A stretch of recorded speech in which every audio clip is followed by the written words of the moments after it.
पितृपक्ष में श्राद्ध करते समय करें ये काम, नाराज पितृ भी हो जाएंगे खुश और आपको कर देंगे मालामाल। पितृपक्ष में श्राद्ध, तर्पण और पिंडदान का एक अपना अलग ही महत्व होता है। हर साल भाद्रपद मास के शुक्ल पक्ष की पूर्णिमा तिथि के दौरान पितृपक्ष की शुरुआत होती है। पूर्णिमा तिथि का श्राद्ध 29 सितंबर को होगा। अमावस्या यानी 14 अक्टूबर को समापन होगा। पितृपक्ष में पूर्वजों की मृत्यु की तिथि के अनुसार उनका श्राद्ध किए जाने की परंपरा है।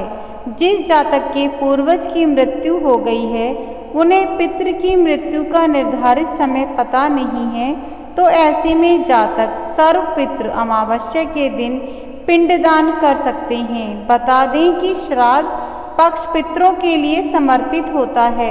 आइए जानते हैं कि इस साल कब कैसे तर्पण पिंडदान करना चाहिए।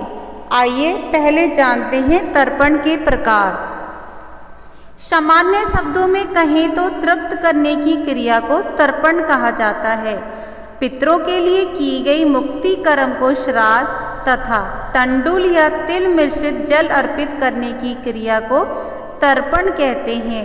ज्योतिषाचार्य के अनुसार तर्पण 6 प्रकार के हैं। देव तर्पण, नंबर 2 ऋषि तर्पण, नंबर 3 दिव्य मानव तर्पण, नंबर 4 दिव्य पितृ तर्पण, नंबर 5 यम तर्पण, नंबर 6 मनुष्य पितृ तर्पण। आइए अब जानते हैं कुछ खास नियमों के बारे में। श्राद्ध का भोजन पूरी शुद्धता से बनाना चाहिए। भोजन बनाने से पहले किचन और गैस को अच्छी तरीके से साफ कर लें। भोजन में प्याज, लहसुन का इस्तेमाल ना करें। आइए अब जानें श्राद्ध का भोजन ब्राह्मण को कब कराना चाहिए। श्राद्ध का भोजन ब्राह्मण को हमेशा सूरज चढ़ने के बाद कराएं। माना जाता है सूर्य की किरणों से ही हमारे पितृ भोजन को ग्रहण करते हैं। ऐसे में सूर्य का प्रभाव जितना अधिक होगा, पितरों को भोजन उतने ही अच्छे से मिल पाएगा। और इन बातों का विशेष ध्यान रखें। ब्राह्मण को भोजन जब तक ना करा दें, तब तक स्वयं भी भोजन ना करें। ये आपके पितृ के प्रति आपकी श्राद्ध को व्यक्त करता है। इसके अलावा ब्राह्मण को भोजन करवाते समय मौन रहें। अगर किसी चीज़ की ज़रूरत हो तो इशारे में कहकर मंगवाएं। श्राद्ध का भोजन प्रसाद के तौर पर ग्रहण करें। श्राद्ध का भोजन प्रसाद की तरह होता है, इसमें कोई कमी निकालनी नहीं चाहिए। ब्राह्मण को भोजन करवाते समय उससे ये ना पूछें कि भोजन कैसा बना है। ब्राह्मण भोज के बाद आप स्वयं भी उस प्रसाद के तौर पर ग्रहण करें। आइए जानें कुछ महत्वपूर्ण बात के बारे में। श्राद्ध का भोजन या तो पत्तल में खिलाएं या चांदी, कांसे के बर्तन में खिलाएं। कांच या मिट्टी के बर्तन का इस्तेमाल बिल्कुल ना करें। ब्राह्मण को भोजन करवाने के बाद उसे श्रद्धा अनुसार दान दक्षिणा जरूर दें और चलते समय पैर छूकर उनका आशीर्वाद लें और यह काम जरूर करें। ब्राह्मण भोज को कराने के बाद पितरों को मन में याद कर भूल चूक के लिए क्षमा याचना मांगें। इसके बाद अपना व्रत खोलें, प्रसाद ग्रहण करें, पूरे परिवार को करवाएं। रात के समय दक्षिण दिशा में पितरों के नाम का सरसों के तेल का दीपक जलाएं। इस विधि से मिलती है पितरों की आत्मा को शांति। जिस दिन श्राद्ध करना है उस दिन स्नान करने के बाद पूरे घर की साफ सफाई करें। घर में गंगा जल गोमूत्र के छींटे मारें। इसके बाद दक्षिण दिशा में मुंह रखकर बाएं पैर को मोड़कर बाएं घुटने को जमीन पर टिकाकर बैठ जाएं। इसके बाद तांबे के चौड़े बर्तन में काले तिल, गाय का कच्चा दूध, गंगा जल, पानी डालें। उस जल को दोनों हाथों में भरकर सीधे हाथ के अंगूठे से उसी बर्तन में गिराएं। इस तरह 11 बार करते हुए पितरों का ध्यान करें। आइए अब जानें पितृपक्ष में श्राद्ध करने की विधि क्या होती है। नंबर 1, महिलाएं शुद्ध होकर पितरों के लिए भोजन बनाएं। ध्यान रखें भोजन बनाते समय किसी प्रकार की गलती ना हो। नंबर 2, आप किसी श्रेष्ठ ब्राह्मण को न्योता देकर बुलाएं। ब्राह्मण को भोजन कराएं। नियंत्रित ब्राह्मण के पैर धोकर कुछ चीज़ों का दान अवश्य करें। ऐसा करते समय पत्नी आपके दाहिने तरफ होनी चाहिए। नंबर 3, आपको इस बात की विशेष रूप से ध्यान रखने की जरूरत होगी, ब्राह्मण या किसी गरीब को भोजन परोसते समय प्रसन्न होकर ही भोजन परोसें। भोजन के उपरांत यथाशक्ति दक्षिणा अन्य सामग्री दान करें। आइए अब जानें पितृपक्ष में श्राद्ध करने के नियम क्या होते हैं।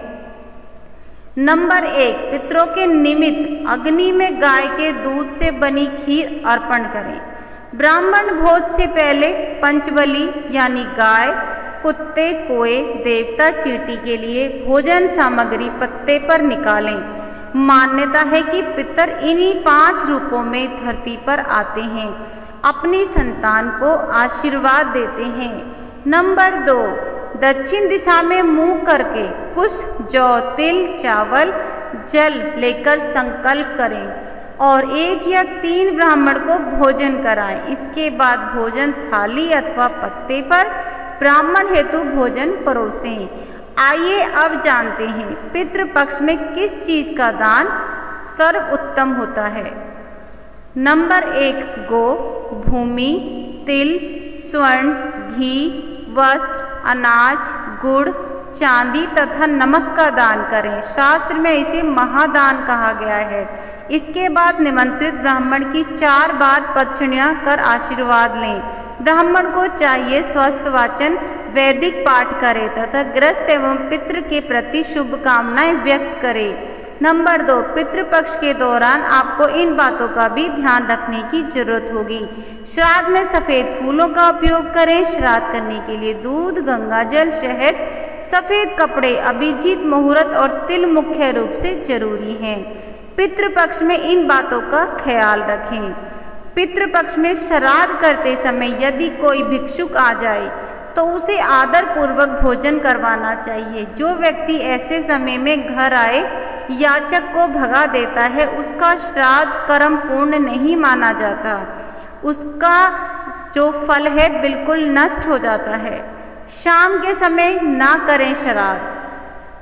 शुक्ल पक्ष में रात्रि में और ऐसे दिन जब 2 तिथियों का योग एक ही दिन हो रहा हो तथा अपने जन्मदिन पर कभी श्राद्ध नहीं करना चाहिए। धर्म ग्रंथों के अनुसार सायंकाल का समय राक्षसों के लिए होता है। यह समय सभी कार्यों के लिए निंदित है, अतः शाम के समय भी श्राद्ध कर्म नहीं करना चाहिए। पितरों का पसंदीदा भोजन। पितरों की पसंद का भोजन दूध, दही, घी, शहद के साथ अन्न से बनाए गए पकवान जैसे खीर आदि हैं। इसलिए ब्राह्मण को ऐसा भोजन कराने का विशेष ध्यान रखें।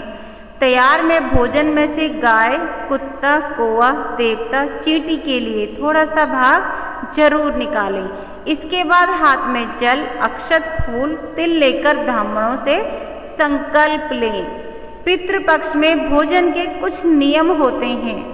पितृपक्ष में कुत्ते, कोए के निमित्त निकाला भोजन कुत्ते, कोए को ही कराएं, किंतु देवता और चींटी का भोजन गाय को खिला दें। इसके बाद ब्राह्मणों को भोजन कराएं। पूरी तृप्ति से भोजन कराने के बाद ब्राह्मणों के मस्तक पर तिलक लगाकर यथाशक्ति कपड़े, अन्न, दक्षिणा दान कर आशीर्वाद पाएं। भोजन के बाद ऐसा विदा करें, ब्राह्मणों को भोजन के बाद घर के द्वार तक पूरे सम्मान के साथ विदा करके आएं। ब्राह्मणों को भोजन के बाद घर के द्वार तक पूरे सम्मान के साथ विदा करें, क्योंकि ऐसा माना जाता है ब्राह्मणों के साथ साथ पितृलोक भी चलते हैं। ब्राह्मणों के भोजन के बाद ही अपने परिजनों, दोस्तों और रिश्तेदारों को भोजन कराएं। अगर जानकारी अच्छी लगी हो तो वीडियो को लाइक एंड सब्सक्राइब और शेयर ज़रूर करें। चैनल पे पहली बार आए हैं तो चैनल को सब्सक्राइब करना भी बिल्कुल ना भूलें। मिलती हूँ नेक्स्ट वीडियो में। तब तक के लिए जय श्री कृष्ण, राधे राधे।